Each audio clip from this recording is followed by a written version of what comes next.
أعوذ بالله من الشيطان الرجيم بسم الله الرحمن الرحيم وصلى الله تعالى على سيدنا محمد وعلى آله وصحبه وسلم. We seek refuge in Allah from the accursed shaitan. We begin in the name of Allah, the most gracious, the most merciful. This is your humble orator Muhammad Israel, picking up from page number 76 in the legendary military ideology of the Prophet sallallahu alaihi wasallam. Furthermore, Az-Zubayr, who was one of the main figures in the battle, explains to us more about the reality of the matter. Open quote, "This is the fitna that we were told about," end quote. His freed slave said to him, "Are you calling it fitna when you are fighting in it?" Az-Zubayr said, "Woe to you, sometimes we see clearly and sometimes we do not see clearly. There was no matter in which I was uncertain where I stood except this matter, for I do not know whether I should go ahead or give up." Talha radiallahu, end quote. Talha radiallahu anhu also referred to that same term when he said, "We used to be one against others, but now we are like two mountains of iron, each seeking out the other," end quote. On the other hand, the companions of Ali radiallahu anhu also confirmed that there was fitna. Ammar ibn Yasir radiallahu anhu said in Kufa regarding Aisha coming out on the campaign, open quote, "By Allah Jalla Jalaluhu, she is the wife of your Prophet in this world and in the hereafter. But Allah Jalla Jalaluhu, may He be pleased and exalted, is testing you by means of her." 1.6.2, the first round of the Battle of the Camel. The Saba'is intensified their efforts to stir up fighting, attacking the other side and inciting each side against the other. A tough battle broke out, which was the Battle of the Camel. It is called that because the mother of the believers, Aisha radiallahu ta'ala anha, was in the midst of the army of Basra during the second round, riding a camel that had been given to her in Mecca by Ya'la ibn Umayyah, who had brought it from Yemen. She set out on this camel from Mecca to Basra, then she rode it during the battle. The battle took place on 16th Friday, Jumada Thaniya, 36 years after the Hijriya, in an area called Az-Zabuqa near Basra. Ali radiallahu anhu was upset about what had happened, and his caller called out, "Stop fighting, O people!" But no one listened. Everyone was busy fighting his opponent. There were two rounds in the Battle of the Camel. In the first round, the two commanders of the army of Basra were Talha and Az-Zubayr, and this round lasted from dawn until just before noon. Ali radiallahu anhu called out to his army as Talha and Zubayr called out to theirs. "Do not kill anyone," open quote, "do not kill anyone who wants to flee. Do not finish off anyone who is wounded, and do not chase anyone who is leaving the battlefield and giving up the fight," end quote. As Zubayr radiallahu anhu asked his son Abdullah to pay off his debts and said, open quote, "No one is killed today except the wrongdoer or one who is wronged, and I think that I will be killed wrongfully. What I am most worried about is my debt," end quote. At that point, a man came to Az-Zubayr and offered to kill Ali radiallahu anhu by infiltrating his army and then killing him. Az-Zubayr radiallahu anhu objected strongly to that and said, open quote, no believer should kill a believer, for faith protects a believer from killing," end quote. Az-Zubayr had not desired to kill Ali or anyone else who was innocent of the murder of Sayyidina Uthman bin Affan radiallahu anhu. Amir al-Mu'minin Ali ibn Abi Talib radiallahu anhu called Az-Zubayr and spoke to him kindly and gently.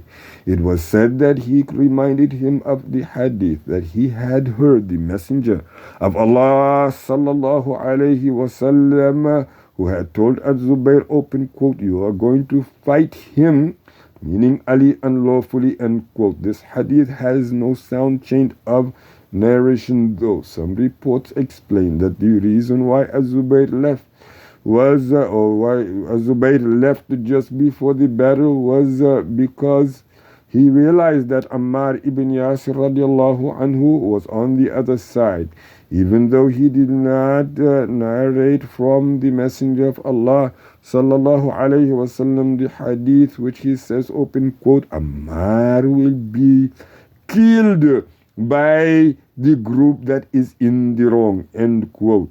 He may have heard it from other companions because it was very well known.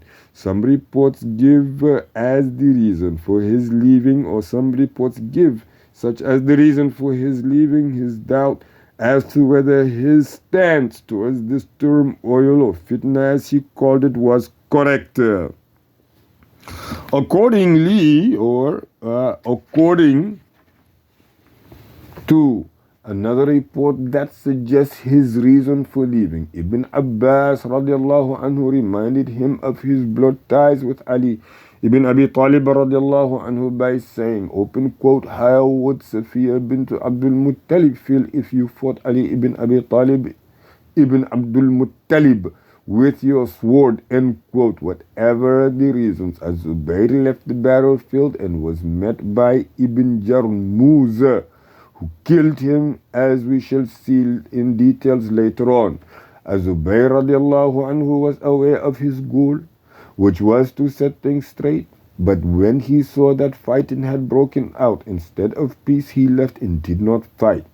The words of Ibn Abbas radiallahu anhu says, will you fight Ali ibn Abi Talib radiallahu anhu with your sword, imply an unspoken question, or have you come to set things straight and bring unity?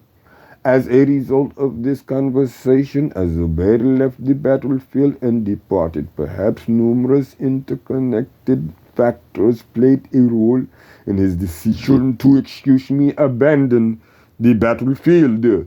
As for Talha ibn Ubaidullah, Az-Zubayr's second in command of the army of Basra, he was wounded at the beginning of the battle when he was struck by the stray arrow.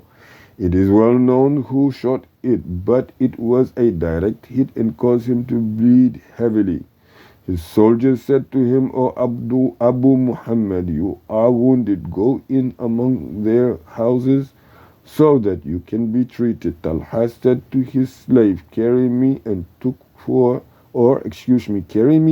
for a suitable place for me. He entered Basra and was placed in a house there to be treated, but his wounds continued to bleed until he died in that house. Then he was buried in Basra. As for the report indicating that Az-Zubayr and Talha, may Allah Jalla Jalaluhu be pleased with both of them, urged the people to carry on fighting, and that Az-Zubayr only left the battlefield when he saw that the people of Basra were going to be defeated, this report is not sound.